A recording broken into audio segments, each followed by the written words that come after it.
Next topic जो हम लोग पढ़ने जा रहे हैं वो प्रैक्टिकल अप्रोच को समझने के लिए बहुत इम्पॉर्टेंट है चिल्ड्रन, जिसमें कि मैंने 4 टर्म्स लिए हुए हैं।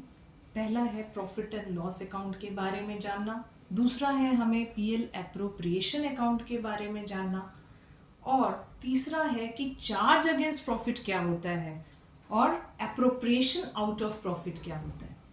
ठीक है, तो ये 4 टर्म्स हम लोग अगर समझ जाते हैं तो हमारा प्रैक्टिकल अप्रोच समझने में बहुत ही आसानी से हमें समझ में आने लगेगा। तो प्रॉफिट एंड लॉस अकाउंट कब बनाते हो? प्रॉफिट एंड लॉस अकाउंट बनाते हो ट्रेडिंग अकाउंट के बाद। और क्यों बनाते हो? ताकि आप नेट प्रॉफिट और नेट लॉस जान सको, इसके लिए बनाते हो। यहाँ कोई ओपनिंग और क्लोजिंग बैलेंस होता है प्रॉफिट एंड लॉस अकाउंट में?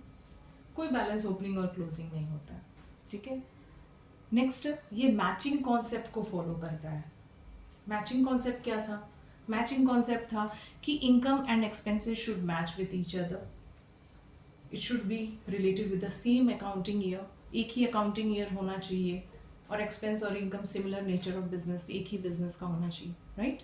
तो ये प्रॉफिट एंड लॉस अकाउंट हम लोग में ये सारी चीज़ों को फॉलो करते थे, राइट। अब पीएल एप्रोप्रिएशन अकाउंट क्या है? पीएल एप्रोप्रिएशन अकाउंट जो है एक्सटेंशन है किसका? प्रॉफिट एंड लॉस अकाउंट का। एक और बहुत इंपॉर्टेंट पॉइंट कि पीएल अकाउंट हर कोई बनाता है, चाहे वो सोल प्रोप्राइटरशिप हो, चाहे वो पार्टनरशिप हो, या फिर कंपनी हो, सबको प्रॉफिट एंड लॉस अकाउंट बनाना होता है। लेकिन पीएल एप्रोप्रिएशन अकाउंट, यहाँ हमें एप्रोप्रिएशन ऑफ प्रॉफिट दिखाना है। एप्रोप्रिएशन ऑफ प्रॉफिट मतलब डिस्ट्रीब्यूशन ऑफ प्रॉफिट दिखाना है अमंग द पार्टनर्स। और ये प्रॉफिट एंड लॉस अकाउंट के जस्ट बाद हम लोग बनाते हैं। ठीक है, हमें पता चल गया कि हमारा ये नेट प्रॉफिट है, ये नेट लॉस है। ठीक है, तो उसके बाद प्रॉफिट होगा तभी एप्रोप्रिएशन होगा। लॉस के केस में एप्रोप्रिएशन नहीं करोगे, राइट। ये भी याद रखनी होगी आपको बात। प्रॉफिट होगा तभी ना आप एप्रोप्रिएशन करोगे, लॉस के केस में एप्रोप्रिएशन नहीं करोगे, राइट। तो पीएल एप्रोप्रिएशन अकाउंट क्या होता है? तो ये एक्सटेंशन पार्ट है किसका? प्रॉफिट एंड लॉस अकाउंट का। इट मीन्स कि just after preparing the PL account we will prepare which account? PL appropriation account. और ये कौन बनाता है? पार्टनरशिप फर्म बनाता है, सोल प्रोप्राइटर नहीं बनाएगा, क्योंकि सिंगल ओनरशिप है। ठीक है, कंपनी नहीं बनाती है। ठीक है, कौन बनाता है? पार्टनरशिप फर्म बनाता है। क्यों? क्योंकि उन्हें डिस्ट्रीब्यूशन ऑफ प्रॉफिट दिखाना है, किस तरीके से उन्हें प्रॉफिट को यूज किया वो दिखाना है, इसलिए वो पीएल एप्रोप्रिएशन अकाउंट बनाते हैं। तो क्या PL appropriation account matching concept follow करेगा? बिल्कुल नहीं, वो पार्टनरशिप डीड को फॉलो करेगा। जो बातें डीड में लिखी हुई है वही आपका एप्रोप्रिएशन होगा, राइट। ये इंपॉर्टेंट पॉइंट है, यहाँ पे डीड को फॉलो होता है। क्या डीड में मेंशन है वो ही आपको, उसी हिसाब से आपको एप्रोप्रिएशन करनी होगी। मैचिंग कॉन्सेप्ट ये बिल्कुल ही फॉलो नहीं करता है। इसका ओपनिंग बैलेंस और क्लोजिंग बैलेंस हो सकता है, मे और मे नॉट, राइट। और ये कब बनाते हो? तो नेट प्रॉफिट जानने के बाद बनाते हो, जस्ट आफ्टर पीएल अकाउंट बनाते हो। और क्यों बनाते हो? क्योंकि हमें डिस्ट्रीब्यूशन ऑफ प्रॉफिट करना है, हमें एप्रोप्रिएशन ऑफ प्रॉफिट करना है, इसके लिए हम लोग बनाते हैं, राइट। अब जो तीसरा टर्म आता है, तो ये आई होप कि PL account and PL appropriation account बच्चों क्लियर हो गया। नेक्स्ट जो पढ़ने जा रहे हैं that is charge against profit and appropriation out of profit. Charge against profit बहुत, अब अगर आपने ये पॉइंट क्लियर हो गया आपके दोनों, तो फिर ये आपके लिए बहुत ही इजी हो गया बच्चों। तो चार्ज अगेंस्ट प्रॉफिट क्या है? चार्ज अगेंस्ट प्रॉफिट है जो कि आपका पीएल अकाउंट में चार्ज होता है, and it is compulsory to charge. मतलब कि प्रॉफिट निकालने के पहले जो भी हमारा चार्ज है, मीन्स जो भी एक्सपेंसेस हैं, उसको हम पीएल अकाउंट के डेबिट में दिखाते हैं। ठीक है, all the expenses are debited and incomes are credited. So charge against profit है मीन्स आपका इनकम हो ना हो, पर ये आपको बियर करनी होगी।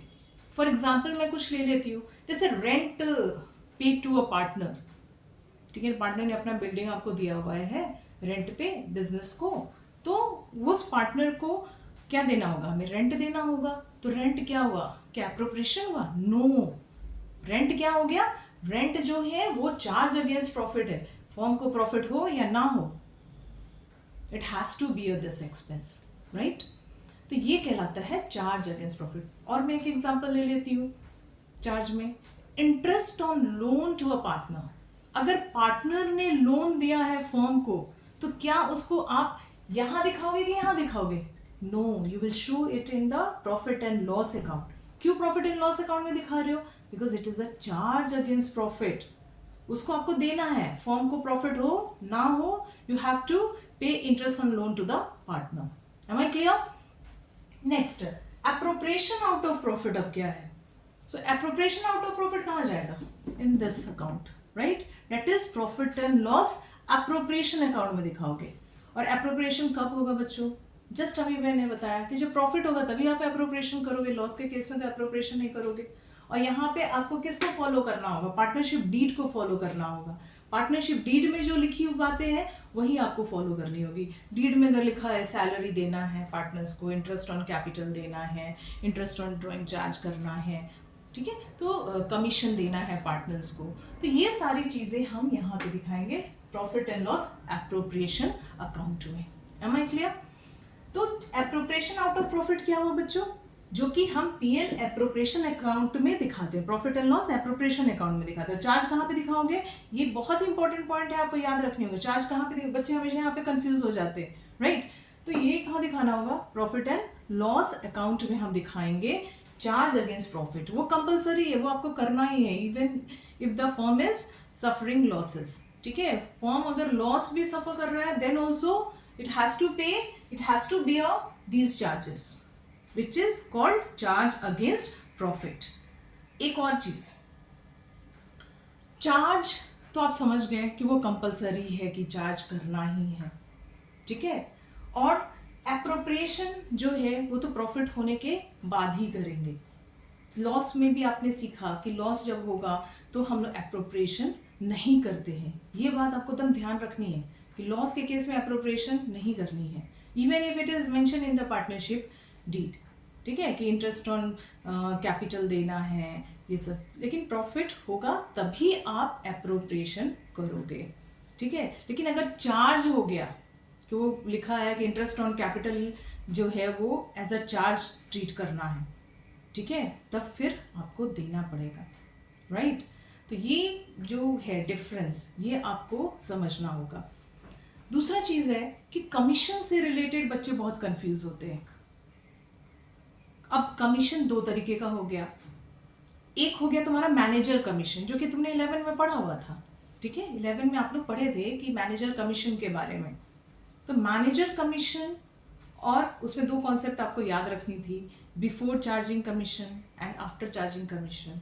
ठीक है, that was very important for the calculation of manager commission, right. तो मैनेजर कमीशन है और दूसरा पार्टनर का कमीशन है. अब यहाँ भी तुम्हें समझना होगा, अगर तुम समझ नहीं पा रहे हो कि चार्ज है कि एप्रोप्रिएशन है तो तुम फिर गलत कर दोगे, राइट. तो इसके लिए हमें समझना होगा कि मैनेजर कमीशन है वो क्या है? आउटसाइडर है. मैनेजर क्या है? आउटसाइडर है. उसको कंपलसरी है, आपको प्रॉफिट हो ना हो, you have to pay commission to the manager, right. लेकिन पार्टनर का कमीशन है. पार्टनर का कमीशन क्या हो गया? एप्रोप्रिएशन ऑफ प्रॉफिट होगा. जब प्रॉफिट होगा तो कमीशन दोगे, राइट. सो अगर डीड में है कि पार्टनर को कमीशन देनी है तो वो हो गया हमारा appropriation out of profit. So I hope कि ये जो 3 टर्म्स हैं ये बहुत इंपॉर्टेंट टर्म्स हैं और ये हमेशा बच्चों को कंफ्यूज करती है कि हमें देना क्या ट्रीट करना है, उसको चार्ज ट्रीट करना है कि एप्रोप्रिएशन ट्रीट करना है. पहला हो गया रेंट, ठीक है, rent of a partner, right. दूसरा हो गया कि अब रेंट को क्या ट्रीट करोगे? Appropriation? No, it is a charge against profit.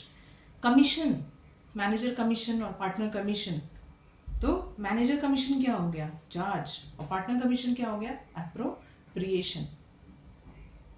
ठीक है, तो इस तरीके से हाँ, interest on partners loan, interest on partners loan को क्या ट्रीट करोगे? Charge. Yes, it is a charge against profit. तो ये जब टॉपिक आप समझ गए हो तो फिर आगे जो प्रैक्टिकल चीज़ें हम स्टार्ट करने वाले हैं उसमें आपको बहुत हेल्प मिलेगा और very easily you will be able to solve the questions.